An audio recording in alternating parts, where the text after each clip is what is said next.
Hello বাংলার খবর চ্যানেলের বন্ধুরা, আশা করি সবাই ভালো আছেন। আজকে খবরাখবর নিয়ে এলাম আমেরিকা ইসরায়েল বনাম ইরানের যে যুদ্ধ চলছে, আর সেই যুদ্ধের পাশাপাশি জড়িয়ে পড়েছে সৌদি আরব, কাতার, বাহরিন সহ আমাদের মধ্যপ্রাচ্যের অনেকগুলো দেশ রয়েছে, তার মধ্যে ইউএই পর্যন্ত।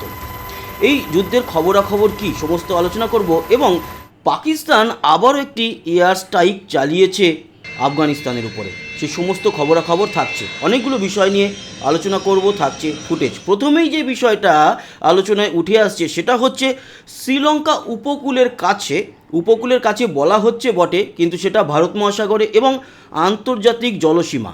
সেখানে ইরানের একটি যুদ্ধজাহাজ যার নাম IRIS ডেনা, তাকে টর্পেডোর আঘাতে ডুবিয়ে দিয়েছে মার্কিন সাবমেরিন। এবং এই যে ইরানের যুদ্ধজাহাজ, সেখানে ছিল 180 জনের মতো, এবং বলা হচ্ছে মিনিমাম 80 জনের সেখানে মৃত্যু হয়েছে।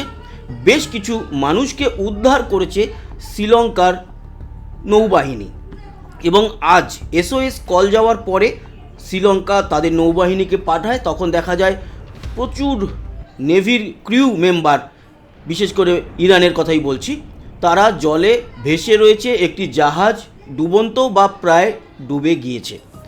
এই বিষয়টির উপরে আমেরিকা জানিয়েছে তাদের সাবমেরিন আঘাত হেনেছে, এবং দ্বিতীয় বিশ্বযুদ্ধের পর এরকম টর্পেডোর আঘাতে কোনো রণতরীকে ডুবিয়ে দেওয়া হলো। বিষয়টা কিন্তু আরও বড় দিকে যেতে চলেছে। পরের খবর চলে আসি আফগানিস্তানের বাগরাম এয়ারবেসের নাম আপনারা শুনেছেন, যেই এয়ারবেস আমেরিকা যখন আফগানিস্তানে ছিল তখন বানিয়েছিল তাদের সুযোগ সুবিধার জন্য। সেই বাগরাম এয়ারবেসকে মনে করা হতো আফগানিস্তানের অস্ত্র ভাণ্ডার, কারণ ম্যাক্সিমাম অস্ত্র সেখানে আমেরিকা ছেড়ে দিয়ে চলে গিয়েছিল। সেখানে একটা এয়ার স্ট্রাইক চালিয়েছে আজকেই পাকিস্তান, এবং বলা হচ্ছে সেখানে একটি হ্যাঙ্গার, মানে যেই সেট বলা যেতে পারে, অনেকটা গোডাউনের মতো, উপরে সেট থাকে, তার ভিতরে রাখা থাকে ফাইটার জেট, সেই একটি হ্যাঙ্গারকে উড়িয়ে দিয়েছে। তবে জানা যায়নি সেই হ্যাঙ্গারের মধ্যে যুদ্ধবিমান ছিল কি ছিল না। মনে করা হচ্ছে ফাইটার জেট ছিল, তার মানে গোটা 2-3 হয়তো ফাইটার জেট সেখানে ধ্বংস হয়েছে। এছাড়া দুখানা গোডাউনে তারা আঘাত এনেছে, সেই গোডাউনের মধ্যে অনেক অস্ত্র শস্ত্র এবং গাড়ি ছিল, সেগুলো কিন্তু ধ্বংস হয়েছে বলেই খবর। এখন দেখা যাক এর এগেনস্টে পাকিস্তানের উপরে আফগানিস্তান কী ধরনের হামলা চালায় বা কিভাবে বদলা নেয়, কারণ আফগানিস্তান ছেড়ে দেবে বলে তো মনে হয় না। গত 100 ঘন্টার মধ্যে ইরানে 2000 জায়গায় হামলা চালিয়েছে আমেরিকা এবং ইসরায়েল, আর বলা হচ্ছে যে এখানে ইরানের নৌসেনার 17টি জাহাজ ধ্বংস করা হয়েছে, যেটা বিরাট খবর। আমেরিকার তরফ থেকেই এই খবর জানানো হয়েছে, এবং ইসরায়েলও সমর্থন জানিয়েছে সেই খবরে। আর এই যে জাহাজগুলি ধ্বংস করা হয়েছে, ম্যাক্সিমাম আব্রাহাম লিঙ্কন মানে যেই এয়ারক্রাফট ক্যারিয়ারটি রয়েছে আরব সাগরে, সেই এয়ারক্রাফট ক্যারিয়ার থেকেই ছোড়া হয়েছিল এই মিসাইল, এবং তার আঘাতেই ইরানের প্রায় 17টি যুদ্ধ জাহাজ ধ্বংস হয়েছে। মনে করা হচ্ছে এখানে মৃত হয়েছে প্রায় 4 থেকে 500 জনের মতো। এটাও কিন্তু একটা বড় খবর, বড় ব্যাপার।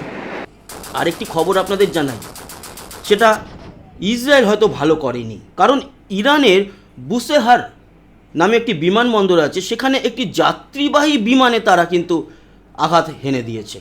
যদিও তার মধ্যে যাত্রী ছিল কি না সেটা এখনও নিশ্চিত করা হয়নি কোনো তরফ থেকে, কারণ এই যাত্রীবাহী বিমানটি দাঁড়িয়েছিল রানওয়েতেও নয়, একেবারে ট্যাক্সি বলা হয় সেই স্থানে, সেখানেই আঘাত হানে, এবং এখনও পর্যন্ত মৃতের সংখ্যা জানা যায়নি। কিন্তু একটা সংখ্যা জানা গিয়েছে, এই যে কয়েকদিন ধরে ইরানে হামলা চলছে, সে হামলায় 1100-র বেশি কিন্তু মানুষের মৃত্যু হয়েছে। তার মধ্যে যেরকম রয়েছে 50-এর মতো খামেনি সহ এখানকার বা ইরানের বেশ কিছু রাজনৈতিক নেতা এবং খামেনির পরিবার, আর গতকালকে জানা গিয়েছে খামেনির কিন্তু স্ত্রীও সেখানে নিহত হয়েছে।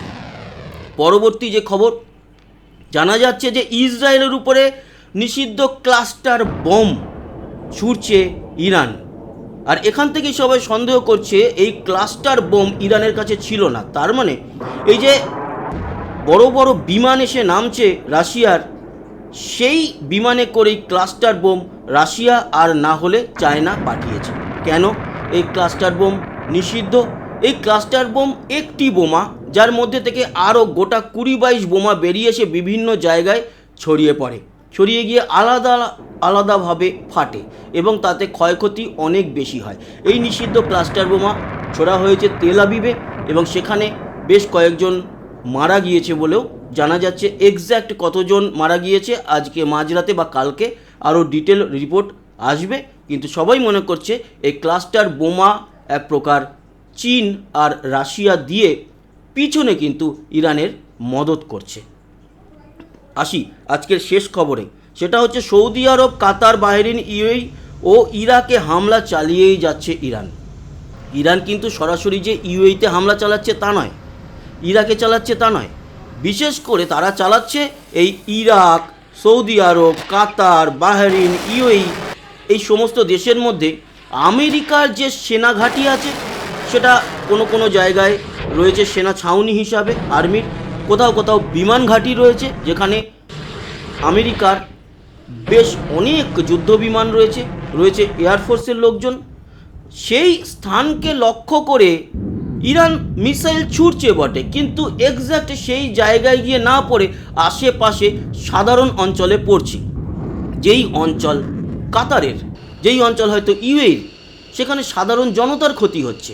তার জন্যই এই কয়েকটা দেশ একেবারেই একসাথে গাঁটছড়া বেঁধে এবার কিন্তু আমেরিকার সঙ্গেই তারাও হামলা চালাবে, এটা বোঝা যাচ্ছে। তবে সরাসরি এই দেশগুলো সেরকমভাবে সেনা নেই।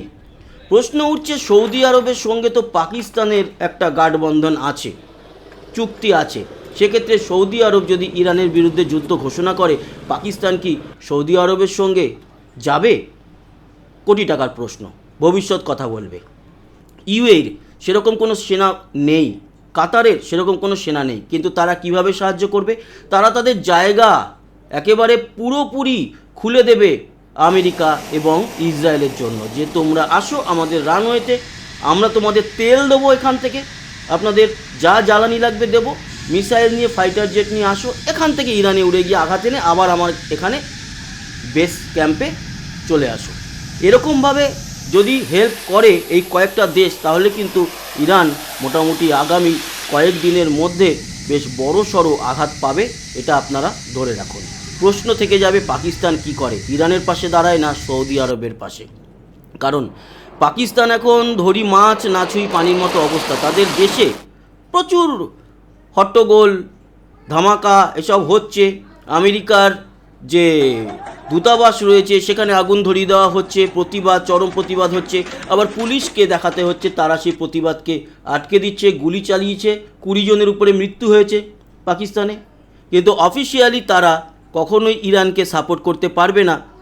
যদি করে ফেলে তাহলে বিশ্বব্যাংক কিংবা IMF থেকে লোন বা ভিক্ষাটা কে দেবে? দেখা যাক আগামী কয়েকদিনে কীরকম পরিস্থিতি বদল হয়। পরিস্থিতি তো অনেক দিকেই বদলাচ্ছে, ভারত নজর রাখছে, তীক্ষ্ণ নজর রাখছে, এবং ভারত এখনও খোলাখুলি কোনো বিষয়ে মুখ খোলেনি। তবে একটা সুখবর দিয়ে দিই, মোটামুটি বলা হচ্ছে যে 90% ভারতীয়দের ইরান থেকে সেফলি সরিয়ে নিয়ে যাওয়া হয়েছে। আর একটা খবর দিয়ে শেষ করব, সেটা এবার তুরস্কেও কিন্তু মিসাইল হামলা চালিয়ে দিল ইরান, যাই নিয়ে এই কাতার, বাহরিন, ইউএই, ইরাক, সৌদি আরব এদের সঙ্গে এবার কিন্তু তুরস্কও জুড়ে যাবে বলেই মনে করছে বিশেষজ্ঞরা, এবং ইরানের যে বিরোধী পক্ষ তার কিন্তু পাল্লা ক্রমশ ভারী হচ্ছে। আর শুধুমাত্র ইরানকে মরাল সাপোর্ট এবং অস্ত্র দিয়ে সাপোর্ট করছে রাশিয়া, যদিও রাশিয়া কতটা বাঁচাতে পারবে এই নিয়ে প্রশ্ন রয়েছে। তার কারণ রাশিয়ার সঙ্গে এই মুহূর্তে ইউক্রেনের যুদ্ধ বন্ধ তো হয়নি, চলছে, প্রতিনিয়ত চলছে। তাদের নিজেদের যুদ্ধ সামলে ইরানের পাশে কতটা দাঁড়াতে পারবে প্রশ্ন থাকলেও চীন শোনা যাচ্ছে যে পিছন থেকে কিছুটা হেল্প করবে, এবং বেশ কিছু অস্ত্র চীন কিন্তু পাঠিয়েছে, যদিও তাদের এয়ার ডিফেন্স সিস্টেম HQ-9 একেবারেই মুখ থুবড়ে পড়েছে। খুব একটা কাজ করতে পারেনি রাশিয়ার পুরনো মডেলের S-300ও। এখন S-400 চাইছে ইরান এবং চাইছে Su-57 যুদ্ধবিমান মিনিমাম 48টি যুদ্ধকালীন তৎপরতায়। দেখা যাক রাশিয়া এতে সাড়া দেয় কি না। যদি সাড়া দেয় তাহলে কিন্তু এই যুদ্ধটা আরও অন্যদিকে যাবে। আমরা খবরাখবর রাখছি, যখন যেই মুহূর্তে এই ধরনের খবরাখবর চলে আসবে আপনাদেরকে জানিয়ে দেবো। সবাই ভালো থাকবেন, সুস্থ থাকবেন, আবার দেখা হচ্ছে, ততক্ষণের মতো টাটা।